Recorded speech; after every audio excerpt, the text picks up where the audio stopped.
Hey guys, it's morning time. Today is a day off, and I'm here in the back of the Jeep about to make a peanut butter sandwich. And this video is going to be Q&A. My plan for the day is to go about regular stuff, go to the gym, do a little bit of work on the Jeep, every single day I try to do something to it, even if it's just checking the fluids, cleaning up inside, stuff like that. Just very routine maintenance, not necessarily work, but routine maintenance, stuff like that. And while I go about all this stuff that I'm going to do today, I'm just going to answer some of the good questions that I've gotten from you guys. The first question that I'm going to answer was there anything that you did not anticipate before hitting the road, and how are you dealing with it? It was something like that. What I'm actually going to do is put up a screenshot of the questions, each ones that I'm answering, so that'll be right here. You'll probably be reading that right now. So anything that I didn't anticipate, absolutely. There's several things that I didn't anticipate that I'm dealing with now. One big thing that comes to mind right away, guys, is all the time spent where I don't really have anything good to do, because it's just real life, I feel like I want to call it, in that it's not like action, cool stuff all the time. Of course, you can't really sustain a life like that. And so when it's not like that, I don't have my couch to lay down on and watch TV. That hasn't turned into such a bad thing for me. The way that I deal with it for the most part is trying to get more comfortable with making this little space back here kind of like my hangout spot, and listen to podcasts and stuff like that, and kind of feel like I'm just sort of hanging out and passing the time. Another thing I didn't anticipate is how difficult it would be to always eat good, eat healthy and not waste money on food. It's kind of hard to always make sure I'm doing both of those things, because sometimes it's way easier to buy crappy food that's already made and cooked, and just instead of spending an hour or whatever cooking food on my stove, I can just in 5 minutes pick up some food, eat it, and be done, and ready to do whatever else I want to do. So for that reason, I do have to remind myself constantly that it's worth it health-wise, and more importantly to me at the moment, honestly, financially. I'm going to finish this sandwich, guys, and then I'm going to get ready to go in to the gym, and I'm going to work out, take a shower, and then I'm going to enjoy the weather outside. It's real sunny. The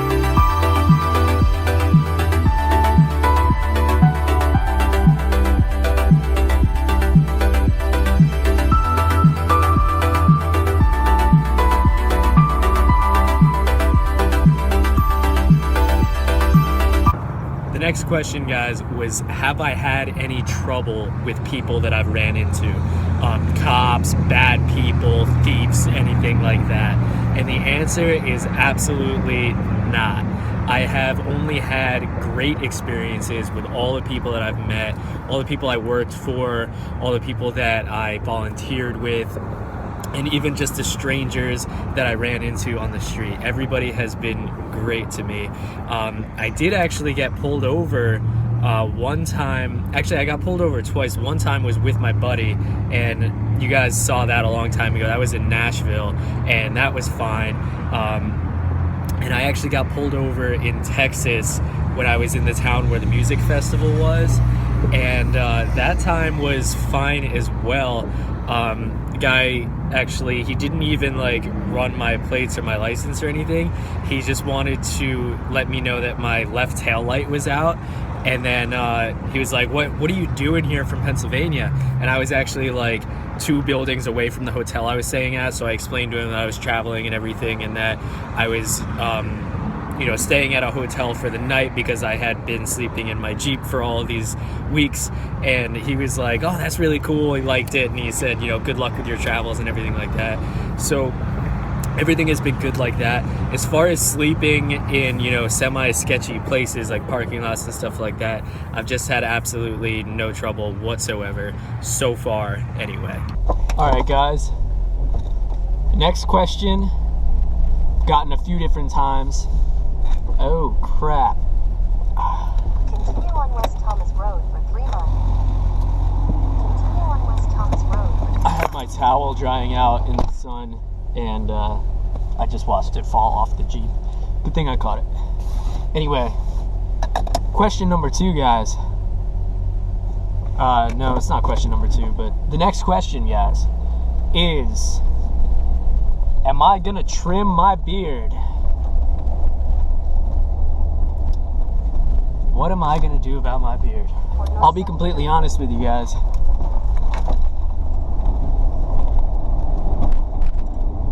When you grow a beard out for an entire year, if you haven't done it, you get pretty attached to it.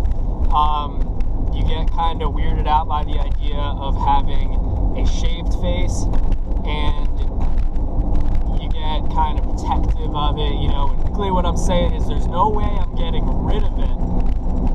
However, it has gotten to the point now where it's kind of more of an inconvenience to my lifestyle than it's worth, because of the length of it and everything, and the kind of, you know, it's like, it's really big. So what I'm doing, right now, what I really want to do, guys, is go to the barber right now. I've been thinking about it every day, but I don't have the money right now until Friday when I get paid. So what I'm gonna do, guys, is once I get paid, I'm gonna go to the barber and I'm gonna get everything taken off on top. I'm gonna get my head shaved, and I'm gonna get this trimmed closer to my face and just be much more manageable. And the big goal there will be that when I wake up in the morning, I don't have to do anything to look like I didn't just roll out of bed in the back of my Jeep. You know, I'll have to do nothing with the hair on my head because there's not going to be any, and my beard won't be like so crazy that I need to brush it and tame it and everything. So that's what I'm going to do on Friday. So get ready to see me looking pretty different. All right, guys, just got here to Planet Fitness, and I'm about to go in and work out and get a shower.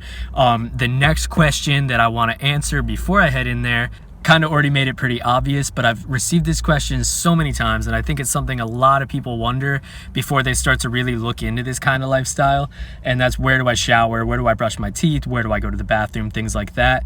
And I can't stress enough how much I love the Black Card membership at Planet Fitness. It is a national membership, so I can go to every franchise location in the country, and they're everywhere. Here in Phoenix, just within a 15-minute vicinity of the job that I have right now, there's 4 of them. Technically, you're only allowed to go to a single location that's not your home gym 10 times a month. So even if I followed that rule, which I haven't actually, and they usually don't say anything, so I don't think it's a rule I actually care that much about, but I could go to each one that's close to my job 10 times in a month, and that would be 40 times. So that's obviously not a problem at all. And whenever I'm actually on the move and traveling more often, then it's even less of a problem. So it's nice to have, you know, Planet Fitness kind of becomes like my little home base in that way. Whenever I need to like shower, they even have lounges almost all of the time in there where you can like sit down, watch TV, use the Wi-Fi. It's really nice for me. So that is where I do all of that stuff. That's how I stay clean for the most part. And I work out there too, so it's a great deal. It's $20 a month. You cannot beat that. All right, guys, the next question is, do I ever worry about the future?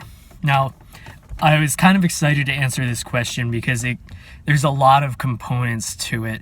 So I'm gonna kind of just start from like going back to before I even started this and when it was just a thought. You don't know, and this will give you a little bit more background on me as well. Graduated from college with a 4-year degree in applied psychology 2 years ago. It was in 2014 that I graduated. I got a job really just about immediately out of college, compared to how, you know, for me at the time, it felt like it took so long for me to buy a job, but to find a job, but compared to how long it takes for a lot of other people, really, I found one almost immediately. I graduated, and then I think it was in September of that year, so it was from like June, July, August, September, yeah, just a few months that I didn't have my real job yet. And then I got a job and moved out of the house.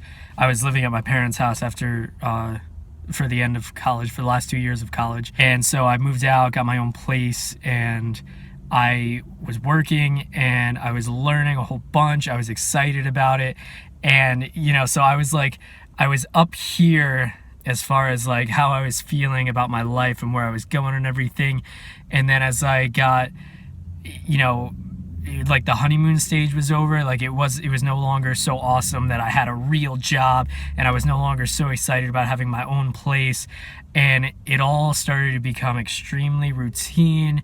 I started to realize that my job didn't mean anything to me other than you know, it was the way that I was feeding myself and keeping my home, but there was nothing more to it. It wasn't something that I, you know, woke up in the morning and wanted to do or felt any type of like excitement for. It was just every morning I woke up knowing I was going to be doing something that I didn't really want to do. That always would get me kind of emotionally like weird and worrying about where I was going and everything like that. So my point by bringing that up is that when I do, you know, any worry that I have about the future now is kind of dampened or even silenced by the fact that I know what I'm finally doing now is what I want to be doing. So it's like, you know, yeah, I guess there was some sort of security in the life that I was living then, that like I was doing, you know, I was doing what I was supposed to be doing, and like if I just kept on doing well at my job, then I would probably have, you know, be able to move up in my career. But I mean, really all of that stuff, you know, can kind of be an illusion anyway. Just because I was working in an office doesn't mean that I had any type of real security or that a good future was guaranteed, especially if I wasn't happy there, if I wasn't feeling good, if my mental state wasn't right. You know, who knows, I could have ended up with a terrible future if I stayed there any longer and stayed on that path, because it wasn't right for me and I didn't feel good about it. So, you know, any worry about the future, it now is like just realistic worry. You know, like what if my Jeep breaks down? What if I, you know, run out of money and it's not as easy as it's been so far to find a gig or to find a job? You know, just things that really could throw me into kind of like a, oh God, I have to figure something out and fix this. You know, those worries, those are real life worries. So yeah, I worry about those, but I think it's good that I worry about those. It's realistic. But as far as, you know, what was included in the question that I'm specifically answering was like, do you worry, you know, feeling like you should get a real job or develop a real skill set, things like that. I'm really excited, like extremely excited about how this has gone so far, like running the channel and everything. The fact that it's growing, I'm almost at 1,000 subscribers. Once I get there, I'm gonna feel even more so amazed at how this has gone. I never really, when I was planning these things, I never really pictured this channel being something that could get like that many subscribers. That's so cool to me.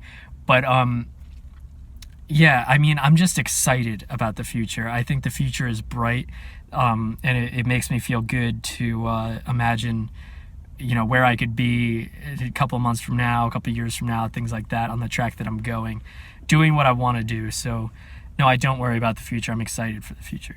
Just made myself some ramen noodles, guys, with my Coleman 1 burner. And so I figured it would be a fine time to answer the question, what do I eat?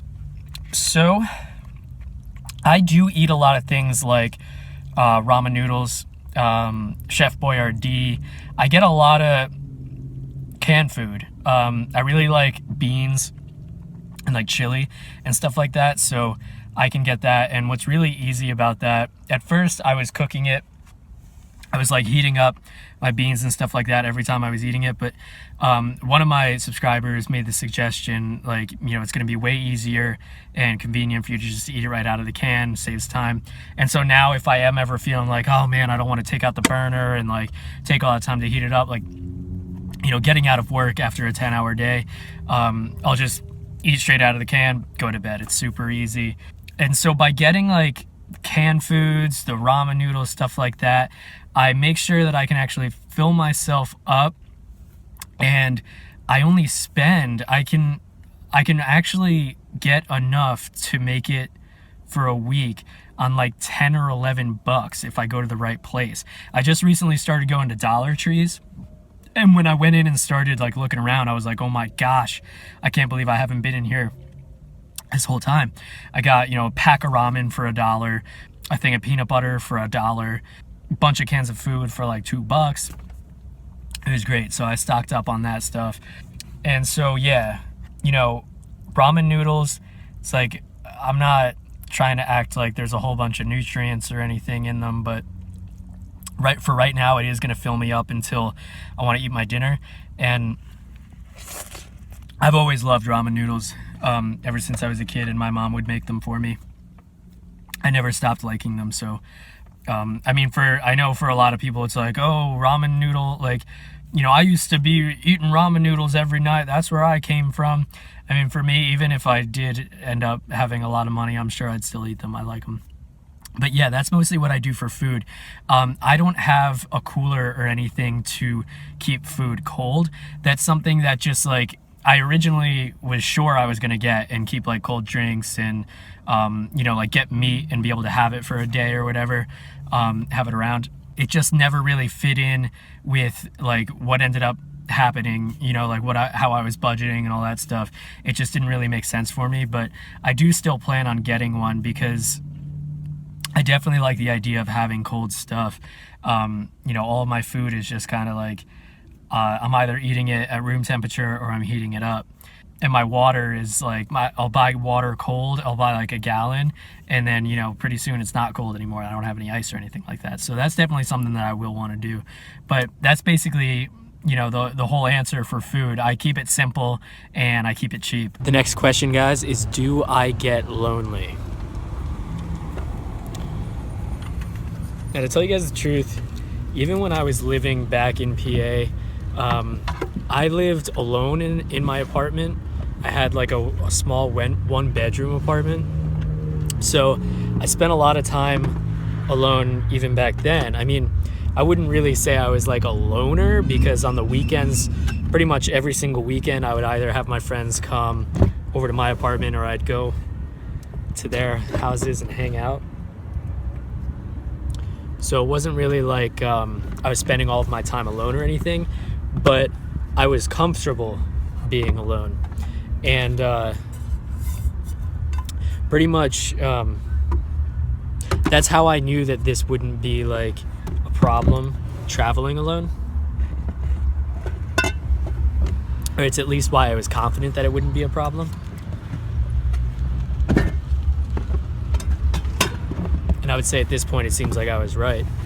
I also, you know, it's not like I'm never around people. As you guys know, like I've got jobs, volunteer gigs, things like that, where, you know, I have no problem talking to like strangers that I've never met before and kind of like building connections and stuff. So if I do get lonely, like, you know, even a little bit, like at the current job that I have now, I've made a few friends there already. And I talk to all my friends from home on the phone, like my closest friends from home, I talk to pretty consistently. So I never really feel too detached from them. And for that reason, I never really get too lonely.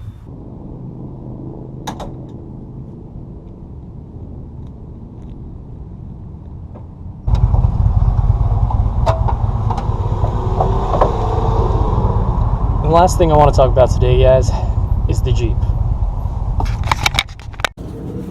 Get a lot of questions about like the year of the Jeep, how many miles it has, things like that. So kind of just wanted to talk about all of that. It's a 2000 Jeep Cherokee XJ, 4-liter, 6-cylinder.